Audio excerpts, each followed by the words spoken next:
বিসমিল্লাহির রহমানির রহিম। পরম করুণাময় ও অসীম দয়ালু আল্লাহর নামে শুরু। নাই যে তা বুঝলাম কি করে? এইবার বোঝা গেল কোরআন শরীফ আমরা কতটুকুন পড়ি, কতটুকুন জানি। নাই তা বুঝলাম কোরআনে সে কথা আছে। কোথায় আছে? এখানে তা আছে। আল্লাহ রাব্বুল আলামিন বলেছেন, ওয়ালাউ তাকাওয়ালা আলাইনা বা'দাল আকাওয়িল, নবী যদি নিজের থেকে কোনো কথা বানায়া এই কোরআনের ভিতরে আমার নামে যদি চালাই দিতেন, আমি আল্লাহ রাব্বুল আলামিন নবীজির ডান হাতকে চেপে ধরতাম আর নবীর কণ্ঠ নালীকে আমি কেটে ফেলে দিতাম। নবীজি কোনো কথা বলেননি কোরআনের মধ্যে নিজের থেকে বানায়া। এটা আমার, এটা কার? আল্লাহ পাকের। চ্যালেঞ্জ। ১৫০০ বছর পার হয়ে গেছে, এই চ্যালেঞ্জের মোকাবেলা পৃথিবীর কেউ করতে পারে নাই। সুতরাং নবীর কথা হচ্ছে আল্লাহর কথা। নবীর কথা কার কথা? আল্লাহর কথা। নবীর হাদিস যেটা, ওহী হচ্ছে দুই প্রকার। ওহী কয় প্রকার? একটা হচ্ছে জলি আর একটা হচ্ছে খফি। একটা হচ্ছে প্রকাশ্য ওহী আর একটা গোপনীয় ওহী। প্রকাশ্য ওহী হচ্ছে কোরআন, প্রকাশ্য ওহী কি? আর গোপনীয় ওহী কি? হাদিস। হুজুর বলেছেন, হুজুর তো কোন কলেজে পড়েন নাই। কি বলেন? কলেজে পড়েছেন? কোন কলেজে মাদ্রাসায় পড়াশোনা করেন নাই, অথচ আল্লাহর নবী বলেছেন, ইন্নামা বুইস্তু মুআল্লিমান, আমি শিক্ষক হিসাবে দুনিয়ার বুকে প্রেরিত হয়েছি। লেখাপড়া কোথাও করেন নাই, অথচ হুজুর বলছেন আমি শিক্ষক। অর্থাৎ গোটা পৃথিবীর সর্বকালে সর্বযুগের মহান শিক্ষক হচ্ছেন মুহাম্মদ রাসূলুল্লাহ সাল্লাল্লাহু আলাইহি ওয়াসাল্লাম। শিক্ষা তার মধ্যে পরিপূর্ণ ছিল। আল্লাহ তাকে শিখিয়েছেন, সব কথা তিনি বলেছেন, জ্ঞানের কোনো অভাব তার কাছে ছিল না। তবে হ্যাঁ, অনেকে বলে যে মুহাম্মদ সাল্লাল্লাহু আলাইহি ওয়াসাল্লাম হচ্ছেন সেই পুরানা মধ্যযুগীয় ব্যাপার স্যাপার। ওই মধ্যযুগীয় কোনো কথা আজকের যুগে চলতে পারে না। এটা হলো জ্ঞান বিজ্ঞানের যুগ। আমরা কিছু মঙ্গল গ্রহে যাব করতেছি, চাঁদ দখল করে ফেলেছি সেই কবে, চাঁদে পতাকা উড়ায় ফেলেছি, বাড়িঘর বানাবার জন্য ইট সিমেন্ট রড সবকিছু পাঠাবার ব্যবস্থা হচ্ছে চাঁদে। আর মঙ্গল গ্রহে তো আমরা যাব করছি। মুহাম্মদ সাল্লাল্লাহু আলাইহি ওয়াসাল্লাম কি চাঁদে নেমেছেন কখনো? এগুলি বেকুবদের প্রশ্ন। কাদের প্রশ্ন? বেকুবদের প্রশ্ন। আর মিয়া, তোমার বিজ্ঞান তো গেছে শুধু চাঁদে। চাঁদ কত দূর? মাত্র 2,32,000 মাইল দূরে। চাঁদ মাত্র 2,32,000 মাইল দূরে একটি উপগ্রহ মাত্র। পৃথিবীর সবচাইতে নিকটতম প্রতিবেশী, নিকটতম উপগ্রহ হচ্ছে চাঁদ। দৃষ্টান্ত দিতে গিয়ে আমি ওই ছোট্ট স্টোরিটি বুঝাবার জন্য মানুষের সামনে বলি। একবার এক স্বামী আর স্ত্রী দুজনে ঝগড়া লেগেছে। স্বামী স্ত্রীর ঝগড়ায় বেচারা স্বামী দুর্বল হয়ে গেছে, স্বামীর স্ত্রীর সামনে আর পেরে উঠছে না পারিয়া শেষ পর্যন্ত বলল, ঠিক আছে, তোমার মতো দাজ্জাল মার্কা বউর সাথে আমি আর থাকবো না, আমি চললাম, আমি এবার বিদেশেই চলে যাব, দেশেই থাকবো না। স্ত্রী কিছু বলতেছে না। স্বামী দেখে যে সন্ধ্যা পর্যন্ত স্ত্রী তাকে সাধেও না। মহা সমস্যা। বলেও বেচারা মুসিবতে পড়েছে, প্রেস্টিজ কনসার্ন হয়েছে, ইজ্জতের ব্যাপার। শেষ পর্যন্ত জায়নামাজ বালিশ টালিশ পেঁচাইয়া বিদেশের উদ্দেশ্যে নিজেকে তৈরি করে বারান্দায় নেমে বলল যে মাগরিবের রক্ত যখন হয়েই গেল, মাগরিবটা পড়ে নেই। মাগরিব পড়েছে, দোয়া তাসবিহ ইত্যাদি পড়ছে। দেখেনি স্ত্রীর পক্ষ থেকে কোনো কি দাওয়াত আসে যে আপনার যাইয়া কাম নাই। তো স্ত্রী বেচারিও বুঝে ফেলেছে তার স্বামীর দৌরত্ব কত দূর, সেই জন্য সেও আর কিছু ক্ষয় টয় না। এশা রক্ত যখন হয়ে গেছে, তখন বিড়বিড় করে স্বামী বেচারা বলছে, মানুষ নাকাউয়ার জাত, সন্ধ্যার আগে ছিলাম কোথায় আর এখন আসলাম কোথায়। বউ ঘরে বসে কয় যে বুঝছি, আর যাওয়া লাগবে না বিদেশে। ঘরের থেকে বারান্দায় নামি তুমি বলো মানুষ না কাউয়ের জাত, সন্ধ্যায় ছিলা কোথায়, এখন নামছো কোথায়? তোমার আর বিদেশে যায় কাম নাই, তুমি ঘরে এসে মশারির মধ্যে ঢোকো। বুঝলেন? তো পৃথিবী থেকে মাত্র 2,32,000 মাইল দূরে চাঁদ, সেই চাঁদে অবতরণ করে বলছে মুহাম্মদ সাল্লাল্লাহু আলাইহি ওয়াসাল্লাম কি চাঁদে গেছে? আরে বেকুব, 2,32,000 মাইল দূরের চাঁদ নয়, 9,30,00,000 মাইল দূরের সূর্য নয়, কোটি কোটি সহস্র কোটি মাইল দূরের গ্যালাক্সি নয়, মিল্কি ওয়ে নয়, সমস্ত তারকারাজি গ্রহ পুঞ্জ সব কিছুকে পেরিয়ে গিয়ে 7 আকাশ ফুড়ে মুহাম্মদ সাল্লাল্লাহু আলাইহি সাল্লাম আরশে আজিম ভ্রমণ করেছেন, যা পৃথিবীর কোন বিজ্ঞানের পক্ষে সম্ভব নয়। সুতরাং মুহাম্মদ সাল্লাল্লাহু আলাইহি সাল্লাম সর্বকালের সর্বযুগের সব ব্যাপারে শ্রেষ্ঠ মহান ব্যক্তিত্ব। এরপরে আল্লাহ রাব্বুল আলামিন বলছেন, وَخَلَقْنَاكُمْ أَزْوَاجًا, আমি তোমাদের নারী এবং পুরুষের জোড়া পয়দা করেছি। অর্থাৎ এই পৃথিবীতে আল্লাহ রাব্বুল আলামিন মানুষের একটি সেক্স পয়দা করেন নাই, দুটি প্রকার করেছেন, একটি হচ্ছে নারী আর একটি পুরুষ। এই নারী আর পুরুষ আল্লাহ পাকের এটি একটি বিরাট কুদরত। এই নারী এবং পুরুষ সৃষ্টি করে পরস্পরের প্রতি আল্লাহ আকর্ষণ সৃষ্টি করেছেন। দুজনের একের প্রতি অপরের আকর্ষণ আল্লাহ পাক নিজেই সৃষ্টি করে দিয়েছেন। وَمِنْ آيَاتِهِ أَنْ خَلَقَ لَكُمْ مِنْ أَنْفُسِكُمْ أَزْوَاجًا لِتَسْكُنُوا إِلَيْهَا وَجَعَلَ بَيْنَكُمْ مَوَدَّةً وَرَحْمَةً। আমার অনেক নিদর্শনাবলীর মধ্যে এটিও একটি নিদর্শন যে আমি তোমাদের থেকে তোমাদের স্ত্রীদেরকে তোমাদের জোড়া পয়দা করেছি। আর কি করেছি, কেন করেছি? লিতাসকুনু ইলাইহা, যাতে করে তোমরা পরস্পরের কাছ থেকে শান্তি, প্রীতি, প্রেম, ভালোবাসা, মহব্বত লাভ করতে পারো। এটা আমার নিদর্শন একটি। কিরকম নিদর্শন? ভিন্ন পরিবেশে লালিতা পালিতা একটি মেয়ে ভিন্ন পরিবেশে লালিত পালিত একটি পুরুষের সঙ্গে যখন বিবাহ হয়ে যায়, আল্লাহ রাব্বুল আলামিন বলেন আমি তখন একের প্রতি অপরের মহব্বত আর ভালোবাসা আমি আল্লাহ তৈরি করে দেই। ওই মেয়েটি জানার কথা না, মেয়েটির বাড়ি হচ্ছে লংলা, শ্রীমঙ্গল, বিয়ে হয়েছে দিনাজপুর।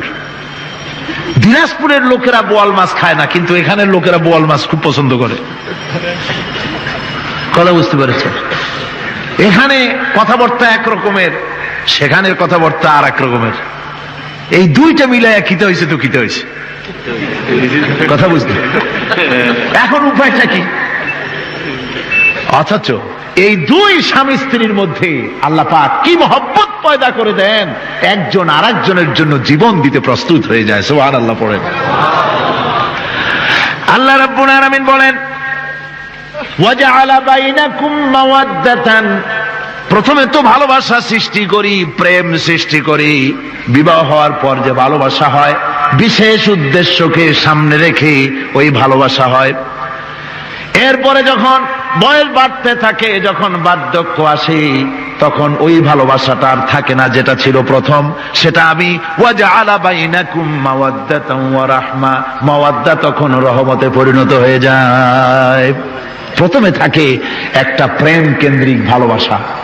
পরবর্তী সময় যখন স্বামী বুড়ো হয়ে যায় আর স্ত্রী যখন বুড়ি হয়, তখন আল্লাহ পাক বলেন আমি উভয়ের মধ্যে সহৃদয়তা, করুণার সৃষ্টি করে দেই।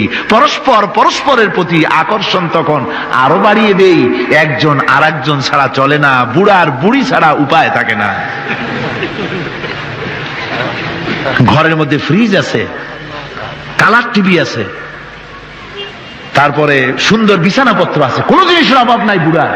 হঠাৎ করে বুড়ি একদিন মারা গেল, বুড়ায় কয় আমি গৃহশূন্য হয়ে গেছি। সব আছে, তারপরেও যে গৃহশূন্য হয়ে গেছি, তার মানে গৃহের প্রাণটাই চলে গেছে। বুড়া বয়সে সন্তান খোঁজ খবর নেয় না, সন্তানের বউ খোঁজ খবর নেয় না।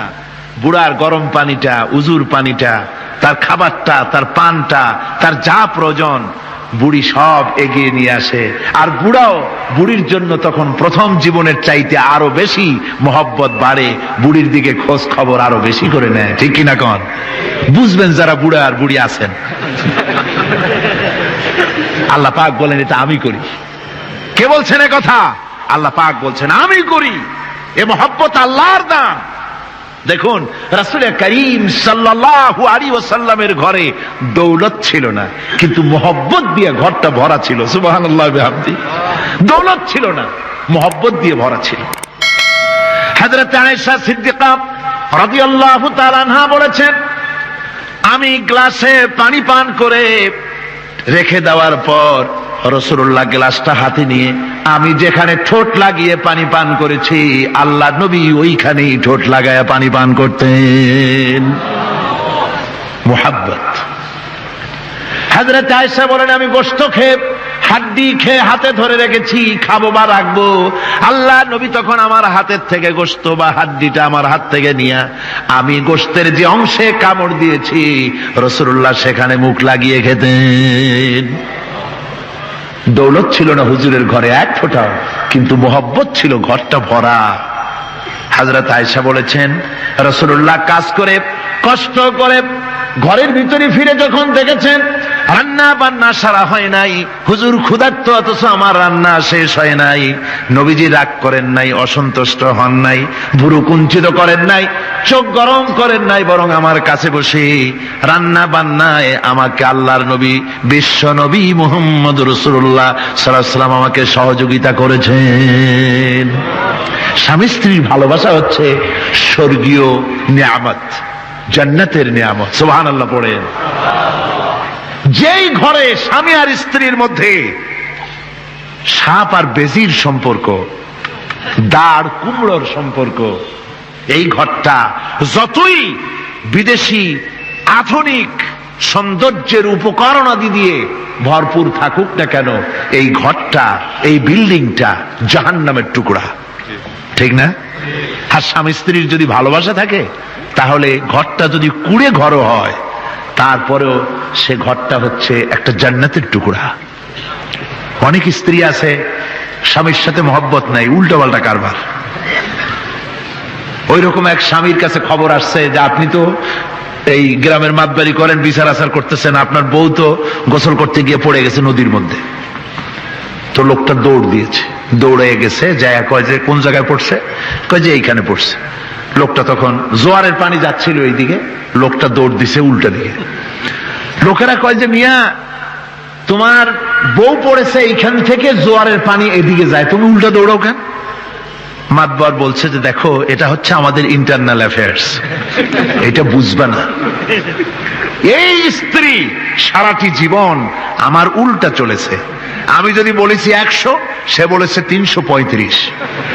আমি যদি বলেছি এখন দিনের 12টা, সে বলেছে এখন রাত 3টা 35 মিনিট। সম্পূর্ণ উল্টা সারা জীবন যে চলেছে। সে যে নদীতে পড়ে জোয়ারে গেছে আমি তা বিশ্বাস করি না, উল্টাই গেছে। এই রকমের এক শ্রেণী আছে, স্বামী উল্টা থাকে, স্ত্রী উল্টা থাকে, এরকমও হয়। সুতরাং স্বামী এবং স্ত্রীর মধ্যে মহব্বত আর ভালোবাসা এটি মাবুদের একটি বিরাট নিয়ামত।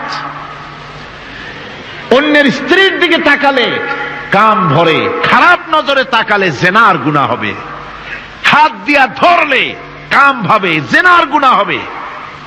কিন্তু কোন স্বামী যদি তার স্ত্রীর দিকে প্রেম ভরে ভালোবাসা ভরে তাকায় আর স্ত্রীর হাতকে প্রেম আর ভালোবাসার সাথে যদি স্ত্রীর হস্ত ধারণ করে, কিতাবে এসেছে স্বামী এবং স্ত্রীর উভয়ের সগীরা গুনাহ আল্লাহ রাব্বুল আলামিন মাফ করে দেন। আল্লাহ পাক বলছেন আমি তোমাদের থেকে তোমাদের জোড়া, তোমাদের স্ত্রীদেরকে পয়দা করেছি এবং পরস্পর পরস্পরের প্রতি ভালোবাসা এবং মহব্বত সৃষ্টি করে দিয়েছি। আজকে কথা উঠেছে সমাজে, আজকে কথা উঠেছে নারীর অধিকার নিয়ে। বলা হচ্ছে ইসলাম নারীকে, নারীর অধিকার ক্ষুণ্ণ করেছে। বলে না? বলে কিনা বলেন? আমাদের দেশে এই জন্য নারী পক্ষ, নারী সমাজ, নারী আন্দোলন পরিষদ, তারপরে এরকম অনেক আন্দোলন তারা বানিয়েছে। আর পত্র পত্রিকায় নানান রকমের ইসলাম সম্পর্কে তারা লিখছে। একটা পত্রিকা আজকে সকালে আমাকে একজন দিল, তার মধ্যে লিখেছে, হাদিসের বরাত দিয়েছে, তার মধ্যে লিখছে যে রাসূলুল্লাহ বলেছেন পৃথিবীর সব কিছু হচ্ছে ভোগের সামগ্রী, সেই ভোগের মধ্যে উত্তম ভোগের সামগ্রী হচ্ছে নারী। নাউযুবিল্লাহি মিন যালিক, এমন কথা রাসূলুল্লাহ বলেন নাই। হাদিসের নাম দিয়া তারপরে হুজুর যা বলেন নাই সেই সব কথা বলে বলে নারীদেরকে ইসলামের প্রতি বীতশ্রদ্ধ করাবার জন্য চেষ্টা চালানো হচ্ছে। অথচ নারীদের ব্যাপারে মুহাম্মদ সাল্লাল্লাহু আলাইহি ওয়াসাল্লাম সবচাইতে উত্তম কথা বলেছেন। এত সুন্দর কথা পৃথিবীতে আর কেউ বলে নাই, আর কেউ বলে নাই। নারী আজ অধঃপাতিতা, নির্যাতিতা। এই নির্যাতন থেকে, অধঃপতন থেকে নারীকে কে রক্ষা করতে পারে? ইসলাম। জোরে বলেন, কে পারে? কেবলমাত্র ইসলাম পারে, আর কেউ পারে না। নারী যখন তাদেরকে মেয়ে হয়েছে শোনা মাত্র তার বাপ তাকে মাটির নিচে পুঁতে রাখত, আছাড় মেরে মেরে ফেলে দিত, যখন তাদেরকে কবর দিয়ে দিত জীবিত অবস্থায়, সেই সময় রাসূলুল্লাহ এসে নারীদের সম্মান দিলেন, মর্যাদা দিলেন। রাসূলুল্লাহ বললেন, আমার কাছে তিনটা জিনিস প্রিয়, একটি হচ্ছে নামাজ, একটি হচ্ছে সুগন্ধি, আর একটা হচ্ছে স্ত্রী। নারীর যখন কোনো মর্যাদা নাই তখন নারীর মর্যাদা হুজুর দিলেন। যখন কন্যা সন্তান হওয়া আভিজাত্যের বিপরীত, কন্যা সন্তান হওয়া পুরুষের জন্য একটা অপমানকর। এখন আমাদের সমাজেও আছে, স্ত্রী গর্ভবতী হয়েছে, বন্ধুদের কাছে বলে ফেলেছে আগেই, সন্তান হয়ে গেছে কিন্তু কোনো খোঁজ খবর নাই। বন্ধুরা একদিন হঠাৎ জিজ্ঞেস করে, তোমার স্ত্রী গর্ভবতী হয়েছে, তারপরে তা তো অনেক দিনের কথা, কি হইল তা তো বললা না? কয় যে আশা তো করছিলাম হবে ছেলে, কিন্তু হয়েছে মেয়ে, সেই জন্য আর টেলিফোন করা, খবর দেওয়া জরুরত বোধ করি নেই। আছে না এমন? আছে। আবার বারবার মেয়ে হয় বলে আমাদের দেশে তালাকের ঘটনা পর্যন্ত আছে। বারবার মেয়ে হয়, ছেলে হয় না মোটেও, তালাক দিয়ে দেয়। আচ্ছা, ওই মেয়েটারই, ওই স্ত্রীরই যদি এখানে হাত থাকে ছেলে বা মেয়ে হওয়ার ব্যাপারে, মানুষের যদি হাত থাকে, তাহলে দায়ী শুধু স্ত্রী হতে যাবে কেন? পুরুষ তুমিও তো দায়ী তাহলে। আসলে ছেলে এবং মেয়ে হওয়ার জন্য স্বামী এবং স্ত্রী কেউ দায়ী নয়, ব্যাপারটি আল্লাহ। ব্যাপারটি কার? আল্লাহ রাব্বুল আলামিন বলেছেন, আমি যাকে খুশি কন্যা দান করি, যাকে খুশি শুধু ছেলে দান করে, যাকে খুশি তারে ছেলেও দেই, মেয়েও দেই, আর যাকে খুশি আমি কিছুই দেই না। এ সবটাই আমার হাত। সুতরাং রাসূল পাক সাল্লাল্লাহু আলাইহি ওয়াসাল্লাম বলেছেন, খবরদার মেয়েদের বাপকে, মেয়ের বাপকে গালি দিও না। বারবার মেয়ে হয় বলে অনেকে মেয়ের বাপকে গালি দেয়, তাচ্ছিল্য করে, টিটকারি করে। হুজুর বলেছেন, মেয়ের বাপকে বিদ্রুপ করো না, গালি দিও না, যেহেতু আমি মুহাম্মদ সাল্লাল্লাহু আলাইহি ওয়াসাল্লাম মেয়েদের বাপ। রাসূল পাক সাল্লাল্লাহু আলাইহি ওয়াসাল্লাম বলেছেন, যে ঘরে একটা কন্যা সন্তান জন্মগ্রহণ করে, যে ঘরের ভিতরে একটি কন্যা সন্তান জন্মগ্রহণ করে, ওই ঘরের ভিতরে আল্লাহ রাব্বুল আলামিনের রহমতের ফেরেশতা ঢুকে সালাম দেয় আর বলে, আসসালামু আলাইকুম ইয়া আহলাল বাইত, হে ঘরের মালিকেরা, তোমাদের উপরে আল্লাহর রহমত বর্ষিত হোক। রহমতের ফেরেশতারা ঘরের ভিতরে প্রবেশ করে কন্যা সন্তানটির মাথার উপরে হাত বুলায় আর বলতে থাকে, এই দুর্বল দেহ একটি দুর্বল দেহের ভেতর থেকে বেরিয়ে এসেছে, এই কন্যা সন্তানটিকে যে লালন পালন করবে আল্লাহ রাব্বুল আলামিন তাকে শান্তিতে রাখবেন। রাসূল পাক সাল্লাল্লাহু আলাইহি ওয়াসাল্লামের কাছে একজন এসে বলছে, ইয়া রাসূলুল্লাহ, আমার এক মেয়ে। হুজুর কয়, তোমার এক বেহেশত। আর একজন বলল, হুজুর আমার দুই মেয়ে। কয়, তোমার দুই বেহেশত। এরকম হাদিস আছে নাকি যে একজনে বললো আমার এক ছেলে, আর হুজুর বলছেন তোমার এক বেহেশত? আছে এমন? সুতরাং মেয়েকে কি মর্যাদা দিয়েছে ইসলাম। রাসূলুল্লাহ বললেন, যার তিনটি মেয়ে আছে আর ওই তিনটি মেয়েকে আদব শিক্ষা দিয়েছে, তারবিয়াত শিক্ষা দিয়েছে, দ্বীন শিক্ষা দিয়েছে, স্নেহ করে, স্নেহ দিয়ে লালন পালন করেছে, তারপরে সৎ পাত্রস্থ করেছে, ওই মেয়ের লালন পালনকারী মাতা পিতা আর আমি মুহাম্মদ সাল্লাল্লাহু আলাইহি ওয়াসাল্লাম কিয়ামতের দিন একই জান্নাতে পাশাপাশি অবস্থান করব। সুবহানাল্লাহি বিহামদিহি। মেয়ের ব্যাপারে রাসূলুল্লাহ এত কথা বলেছেন, নারীদের ব্যাপারে এত কথা বলেছেন। হুজুর বলেছেন তোমরা যখন সফরে যাবে, সফর থেকে আসার সময় আমরা অনেকে হাদিয়া তোহবা নিয়ে আসি, জামা কাপড় মিষ্টি চকলেট ইত্যাদি আমরা নিয়ে আসি, আনি না? কি বলেন, আনি না? আল্লাহর নবী বলেছেন বাইরের থেকে, সফর থেকে, বাজার থেকে হাদিয়া তোহবা ঘরের জন্য জানবে, এনে যখন তোমরা তা দেওয়া শুরু করবে, সর্বপ্রথম মেয়ে থেকে দেওয়া শুরু করবে। মেয়েকে আগে দাও। হুজুর সাল্লাল্লাহু আলাইহি ওয়াসাল্লাম তার কলিজার টুকরা মেয়ে ফাতেমাকে মহব্বত করতেন, এত মহব্বত করতেন, কোন দিকে যাওয়ার আগে সকলের সঙ্গে দেখা করে শেষে দেখা করতেন হযরত ফাতেমার সঙ্গে। আবার সফর থেকে ফিরে এসে সর্বপ্রথম তিনি দেখা করতেন হযরত ফাতেমা রাদিয়াল্লাহু তাআলা আনহার সঙ্গে।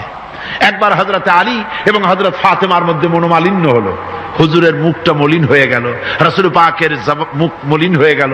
হুজুর সাল্লাল্লাহু আলাইহি ওয়াসাল্লাম ঘরের মধ্যে প্রবেশ করলেন, হযরত আলীর ঘরে হযরত ফাতেমা এবং আলীকে এক জায়গায় বসালেন। কিছুক্ষণ পর হুজুর বেরিয়ে এলেন, হুজুরের মুখে হাসি। সাহাবা ইকরাম বললেন, হুজুর একটু আগে আপনার মুখ মলিন দেখেছি, এখন খুব উৎফুল্ল মনে হচ্ছে। হুজুর বলছেন আমি তাদের মধ্যে মনোমালিন্যটা দূর করে দিয়ে এসেছি। ফাতেমা আমার কলিজার টুকরা, যে ফাতেমাকে ব্যথা দেয় সে আমি মুহাম্মদ সাল্লাল্লাহু আলাইহি ওয়াসাল্লামকে ব্যথা দেয়। রাসূল পাক সাল্লাল্লাহু আলাইহি ওয়াসাল্লাম কন্যাদেরকে এভাবে মর্যাদার কথা বলেছেন। এই কন্যা আস্তে আস্তে যখন বড় হয়ে যায়, যখন বধূ হয়, বধূ হিসেবে তার মর্যাদা ইসলাম কতখানি দিয়েছে, রাসূল পাক সাল্লাল্লাহু আলাইহি ওয়াসাল্লাম কতখানি দিয়েছেন আপনারা লক্ষ্য করেন। হাদিস শরীফ পড়া নাই, জানা নাই বলে আজকে এক শ্রেণীর নারীরা তারা কমিউনিস্টদের খপ্পরে পড়ে, সমাজতন্ত্রের খপ্পরে পড়ে, নাস্তিকদের খপ্পরে পড়ে গোটা মহিলা সমাজকে চেষ্টা করতেছে ইসলাম থেকে দূরে সরাবার জন্য। ঠিক কিনা কও? হযরত আয়েশা বলেছেন আমি যখন ঘরে কাজ করতেছি, হুজুর বাইরের থেকে এসে দেখেছেন আমার রান্না করতে দেরি আছে, খাবার দাবার এখনো রেডি হয় নাই, হুজুর ক্ষুধার্ত, কিন্তু হুজুর ভুরু কুঞ্চিত করেননি, হুজুর বিরক্ত হননি, হুজুর আমাকে গালমন্দ করেননি, আমার কাছে বসে তিনি আমার রান্নার সহযোগিতা করেছেন। সুবহানাল্লাহি ওয়া বিহামদিহি, জোরে বলেন সুবহানাল্লাহি ওয়া বিহামদিহি। ভাইরা আমার, হযরতে আয়েশা সিদ্দিকা রাদিয়াল্লাহু তাআলা আনহা বয়সে কম ছিলেন অন্যদের চাইতে। বিশ্বনবী সমস্ত রাজকার্য, রাষ্ট্রীয় কার্য, নবুয়তের দায়িত্ব পালন করে স্ত্রীর হক আদায় করতে ভুলে যাননি। আধো আধো জ্যোৎস্না প্লাবিত রাত রাসূলুল্লাহ হযরত আয়েশাকে বলছেন চলো আমরা একটু পায়চারি করে আসি বাইরের থেকে। ঘুরতে ঘুরতে হুজুর বলছেন দেখো তো ওই যে দূরে দেখা যায় একটা জিনিস, চলো আমরা দৌড় দেই, দেখি কে আগে ওই জায়গায় পৌঁছতে পারে। দুজনে মিলে দৌড় দিলেন। হযরত আয়েশা বললেন আমি হুজুরকে পেছনে ফেলে দ্রুত গতিতে আমি দৌড়ে লক্ষ্যবস্তুর কাছে চলে গেলাম। হুজুর সাল্লাল্লাহু আলাইহি ওয়াসাল্লাম যখন ধীরে সুস্থে আমার কাছে এলেন, আমি বললাম দেখছেন আপনি কিন্তু আমার সাথে দৌড়ে পারেন নাই। হযরত আয়েশা বলছেন এর কিছু কাল পরে আবার একদিন রাসূলুল্লাহ দৌড় প্রতিযোগিতার ব্যবস্থা করলেন, দৌড় দিলাম।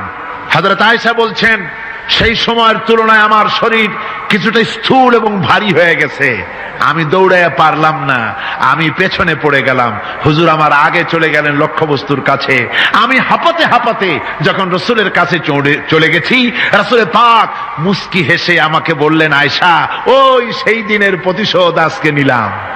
সুবহানাল্লাহ বিহামদিহি, সেদিনের জবাব আজকে দিয়ে দিলাম। স্বামী স্ত্রীর দাম্পত্য জীবনের এই দৃশ্য কতখানি উপভোগ্য। সুবহানাল্লাহ বিহামদিহি।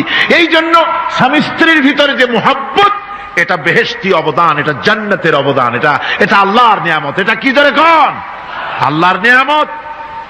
এই নিয়ামত যে ঘরের মধ্যে আছে সে ঘরটা বেহেশত, সে ঘরটা কি বেহেশত। আর আপনার ঘরের মধ্যে রেডিও আছে, টিভি আছে, ফ্রিজ আছে, ডিসি আছে, এসি আছে, কত কিছু আছে, কিন্তু স্বামী স্ত্রীর মধ্যে সাপে আর বেজির সম্পর্ক, দাঁড় কুমড়ার সম্পর্ক, এই ঘরটা জাহান্নামের শামিল। আছে না এক পদের স্ত্রী, স্বামীও আছে এরকম এক পদের স্বামী আছে, সমানে পিটায় মেয়ে লোক, পিটাইতেই থাকে। বুঝলে রাসূলুল্লাহ বলেছেন খবরদার স্ত্রীদেরকে মেরো না, দাসীদের মতো প্রহার করো না, তাহলে আগামী রাত্রে যখন তার কাছে তুমি যাবে তখন কি তোমার শরম করবে না?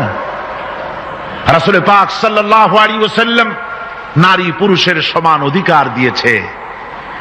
ভালোবাসা এবং মহব্বত থাকতে হবে, একে অপরের উপরে বাজিমাত করার প্রতিযোগিতা থাকা উচিত নয়। স্বামী হয়েছেন বলে তিনি একেবারে নওয়াবজাদা নসরুল্লাহ খান হয়ে যাবে তা না। আবার স্ত্রী স্বামীকে গোলাম হিসাবে ব্যবহার করবে তাও না।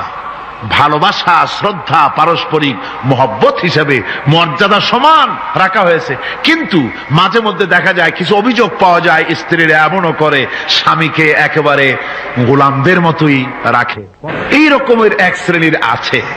সমান অধিকারের চিন্তা নিয়ে স্বামী নির্যাতনের কোনো প্রশ্নই ওঠে না। রাসূলুল্লাহ আবার মর্যাদা পুরুষের এক ধাপ বাড়ায় দিয়েছেন।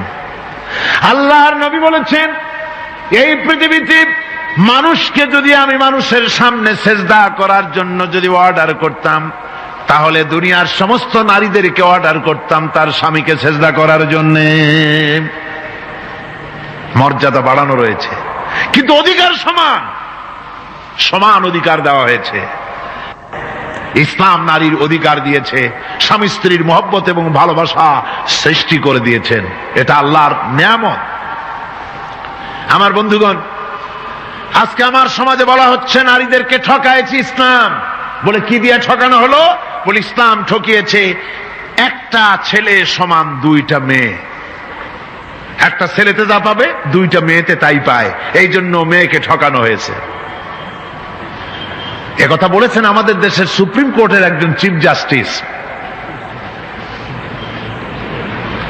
অবসরপ্রাপ্ত, নাম নেব না আমি।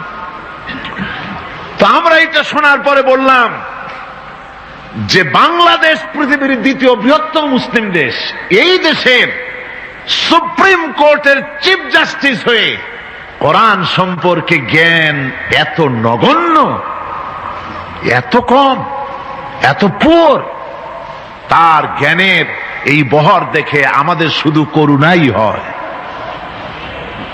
কোরআনে কারীমের এক জায়গায় তিনি দেখেছেন এক ছেলে সমান দুই মেয়ে, কিন্তু মেয়েকে যে আরো অনেক জায়গা থেকে দেওয়া হয় তা কি লক্ষ্য করো নাই? ছেলে তো এক জায়গায় পিতার কাছ থেকে বোনের ডাবল পেল, বোনের তুলনায় বেশি পেল এক জায়গায়, কিন্তু বোনকে মেয়েকে অনেক জায়গা থেকে আল্লাহ দেওয়ার ব্যবস্থা করেছেন। এই মেয়ে লোককে পিতার কাছ থেকে পাবে, স্বামীর কাছ থেকে পাবে, ছেলের কাছ থেকে পাবে, ভাইয়ের কাছ থেকে পাবে, মায়ের কাছ থেকে পাবে। 5 জায়গা থেকে পাওয়ার ব্যবস্থা আল্লাহ তাকে করে দিয়েছেন। জোরে বলেন সুবহানাল্লাহ। 5 জায়গা থেকে তার পাওয়ার ব্যবস্থা আছে। এক জায়গায় একটু ছেলেকে বেশি দিয়েছে, দেখেই তার চোখ কাড়া হয়ে গেছে। আল্লাহর উপরে কমেন্ট করতেছে, নাউযুবিল্লাহি মিন যালিক। নারীকে ইসলাম সবচাইতে বেশি অধিকার দিয়ে তাকে প্রতিষ্ঠিত করেছে, সবচাইতে বেশি অধিকার তার। সব জায়গায় তাকে প্রতিষ্ঠিত করা হয়েছে। নারীদেরকে মহারণা দেওয়া ফরজ করে দেওয়া হয়েছে। নামাজ রোজা যেমন ফরজ, মহারণা দেওয়া তেমন কি? সেই মহারণা আজকাল বাঁধা হয়, বিশেষ করে রাজধানীতে, শহর সমূহে মহারণা বাঁধে। যত বেশি টাকা ততই সুনাম নাকি হয়। সেই জন্য জিজ্ঞেস করা হয়, মেয়ের বিয়েতে মহারণা কত হলো?